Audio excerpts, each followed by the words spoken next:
Hi friends, welcome back to ನಿರೀಶ್ಮಗೌಡ YouTube channel. ಇವತ್ತು ಕುಷ್ಕ ಮಾಡ್ತಾಯಿದ್ದೆ. So ಹಾಗೆ ಒಂದು ವೀಡಿಯೋ ಮಾಡೋಣ ಅಂತೇಳಿ ಮಾಡ್ತಾಯಿದ್ದೀನಿ.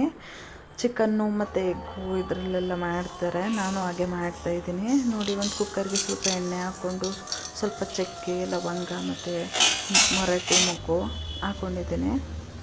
ಇದಾದಮೇಲೆ ಖಾರಕ್ಕೆ ಎಷ್ಟು ಬೇಕೋ ಅಷ್ಟು ಹಸಿಮೆಣ್ಸಿನ್ಕಾಯಿನ ಹಾಕ್ಕೊಂಡಿದ್ದೀನಿ. ನಾನು 2 ಅಷ್ಟೇ ಬಳಸಿದ್ದೀನಿ. ನಿಮಗೆ ಎಷ್ಟು ಬೇಕು ಖಾರ ಅಷ್ಟನ್ನು ಹಾಕ್ಕೋಬೋದು. ಅದನ್ನು ಹಾಕಿ ಚೆನ್ನಾಗಿ ಫ್ರೈ ಮಾಡಿದ್ಮೇಲೆ ನಾನು 2 ಮೀಡಿಯಮ್ ಸೈಜ್ ಈರುಳ್ಳಿನ ತೊಗೊಂಡಿದ್ದೀನಿ. ಅದನ್ನು ಕೂಡ ಚೆನ್ನಾಗಿ ಈ ಥರ ಬೇಯಿಸ್ಕೊಂಡಿದ್ದೀನಿ. ಈ ಥರ ಬೇಯಿಸ್ಕೊಂಡು ಆದಮೇಲೆ ನಾನು ಕೂಡ ಮತ್ತು ಇದಕ್ಕೆ ಟೊಮೊಟೊ ಹಣ್ಣನ್ನ ಹಚ್ಚಿಟ್ಕೊಂಡಿದ್ದೀನಿ. ಟೊಮೊಟೊ ಹಣ್ಣು ನಾನು ಒಂದೇ ಒಂದು ತೊಗೊಂಡಿದ್ದೀನಿ, ದಪ್ಪದ್ದು ಒಂದೇ ಒಂದು ತೊಗೊಂಡಿದ್ದೆ. ಯಾಕೆಂತಂದರೆ ಇದಕ್ಕೆ ಮಸ್ತು ಹಾಕ್ತೀವಿ, ಸುಮ್ಮನೆ ಜಾಸ್ತಿ ಹುಳಿ ಥರ ಆಗಿಬಿಡುತ್ತೆ ಅಂತೇಳಿ. ಇದು ಬ್ರೌನ್ ಕಲರ್ ಥರ ಬಂತು, ಸಾಕು. ಇಷ್ಟು ಬಂತಾದಮೇಲೆ ನಾವು ಟೊಮೊಟೊ ಹಣ್ಣನ್ನ ಇದಕ್ಕೆ ಮಿಕ್ಸ್ ಮಾಡಿ ಇದನ್ನು ಕೂಡ ಫ್ರೈ ಮಾಡಬೇಕು. ನಾವು ಇದನ್ನು ಕೂಡ ಒಂದು 3 to 4 ಮಿನಿಟ್ಸ್ ಇದೇ ರೀತಿ ಫ್ರೈ ಮಾಡ್ಕೋಬೇಕು.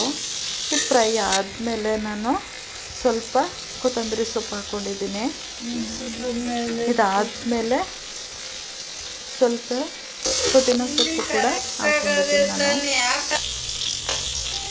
ನೋಡಿ, ಈ ಥರ ಚೆನ್ನಾಗಿ ಬೇಯಬೇಕು. ಯಾವುದೇ ಆಗಲಿ, ಸಾಂಬಾರಾಗಲಿ, ತಿಂಡಿ ಆಗಲಿ, ನಾವು ಚೆನ್ನಾಗಿ ಈ ಥರ ಒಗ್ಗರಣೆ ಹಾಕಬೇಕಾದ್ರೇ ಚೆನ್ನಾಗಿ ಅದನ್ನ ಬೇಯಿಸ್ಕೋಬೇಕು. ಅದು ಒಳ್ಳೆ ಪರಿಮಳ ಬರುತ್ತಲ್ವ, ಸುವಾಸನೆಗೆ ಅದು ಅಡುಗೆ ಚೆನ್ನಾಗಾಗಿದೆ ಅಂತ ನಮ್ಗೆ ಅಲ್ಲೇ ಗೊತ್ತಾಗ್ಬಿಡುತ್ತೆ. ನೋಡಿ, ಇದಿಷ್ಟು ಹಾಕ್ಕೊಂಡು ಮಿಕ್ಸ್ ಮಾಡಾದಮೇಲೆ ನಾನು 2 ಟೇಬಲ್ ಸ್ಪೂನಷ್ಟು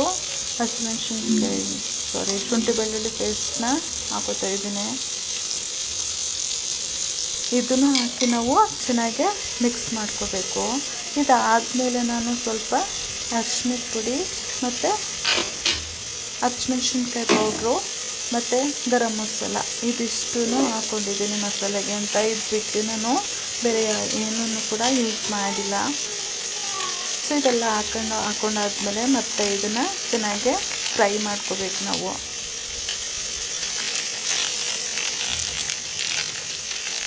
ಇದನ್ನು ಸ್ವಲ್ಪ ಫ್ರೈ ಮಾಡ್ಕೊಂಡಾದಮೇಲೆ ನಾವು ಒಂದು ಅರ್ಧ ಕಪ್ಪಷ್ಟು ಮೊಸರನ್ನ ಇದಕ್ಕೆ ಮಿಕ್ಸ್ ಮಾಡ್ಕೋಬೇಕು. ಟೊಮೊಟೊ ಹಣ್ಣು ಕೂಡ ಒಂದೇ ಹಾಕ್ಕೊಂಡಿದ್ದೀನಿ. ಸೊ ಅದಕ್ಕೆ ಈ ಥರ ಮೊಸರನ್ನ ಆ್ಯಡ್ ಮಾಡ್ತಾಯಿದ್ದೀನಿ. ನೋಡಿ, ಇದನ್ನು ಕೂಡ 2 ಮಿನಿಟ್ಸ್ ಹಾಗೇ ಬಿಟ್ಟೆ. ಅದಾದಮೇಲೆ ನನಗೆ ಎಷ್ಟು ಅಕ್ಕಿ ಬೇಕು ಅಷ್ಟು ಅಕ್ಕಿ ಹಾಕ್ಕೊಂಡು ಅದಕ್ಕೆ 2ರಷ್ಟು ನೀರನ್ನ ಹಾಕ್ಕೊಂಡಿದ್ದೀನಿ.